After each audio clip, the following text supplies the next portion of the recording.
10.2ல 9 some பார்க்கலாம். இது என்ன பண்ணணும், டிஃபரன்ஷியேஷன் பண்ணணும். ஓகேவா?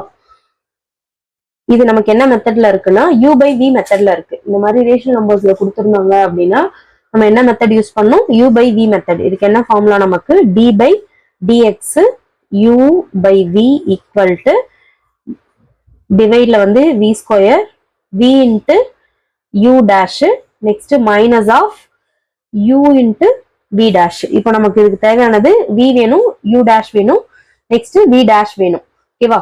இப்போ ஃபர்ஸ்ட் u ஓட வேல்யூஸ் எடுத்துக்கலாம். uன்றது இப்போ u by v னா இங்க மேல இருக்கிறத நம்ம என்ன பண்ணணும், u ன்னு எடுத்துக்கணும். u equal to sin x, v equal to 1 plus cos x.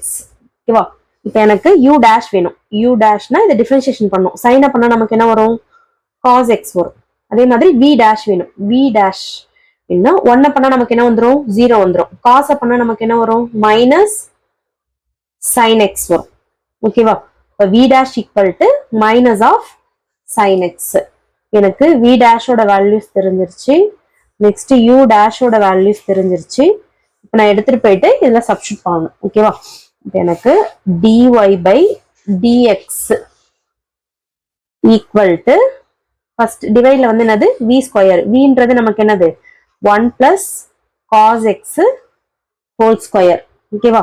Next v as it is வச்சுக்கணும். v வந்து நமக்கு 1 plus cos x v dash sorry u dash வந்து நமக்கு என்னது இங்க cos x. ஓகேவா?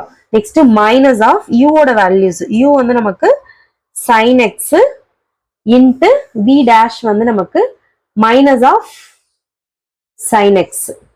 இந்த ஃபார்முலால நம்ம கண்டுபிடிச்சதை அப்படியே சப்ஸ்டிட் பண்ணிடணும். ஓகேவா? அதை சப்ஸ்டிட் பண்ணோம்னா நம்மளோட டிஃபரன்ஷியேஷன் கம்ப்ளீட்டட். டிஃபரன்ஷியேஷன் பண்ணியாச்சு. இதுக்கப்புறம் இதை மேக்ஸிமம் நம்ம எவ்வளோ சிம்பிளிஃபை பண்ண முடியுமோ அந்த அளவுக்கு சிம்பிளிஃபை பண்ணணும். இப்போ டிவைட்ல 1 plus cos x whole square. இதை உள்ள மல்டிப்ளை பண்ணலாமா, இங்க மல்டிப்ளை பண்ணா cos x பிளஸ் இது ரெண்டுத்தையும் மல்டிப்ளை பண்ணா cos square x. Next minus of sine, minus into minus plus ஆயிடுமா, அப்ப இங்க பிளஸ் sin ஸ்கொயர் எக்ஸா மாறிடும். ஓகேவா? ரிமைனிங் இருக்கிறது பார்த்தா cos x. இப்போ cos square plus sin square நம்ம ட்ரிக்னாமெட்ரில ஒரு ஃபார்முலா படிச்சிருப்போம், identities formulas. cos square plus sin square values என்னது நமக்கு plus 1 divided by 1 plus cos x whole square. ஓகேவா?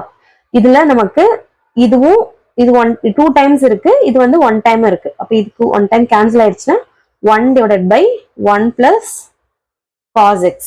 இதுக்கு மேல இதை வந்து நம்மளால சிம்பிளிஃபை பண்ண முடியாது, அதில் ஸ்டாப் பண்ணிக்கலாம். dy by dx ஓட ஃபைனல்.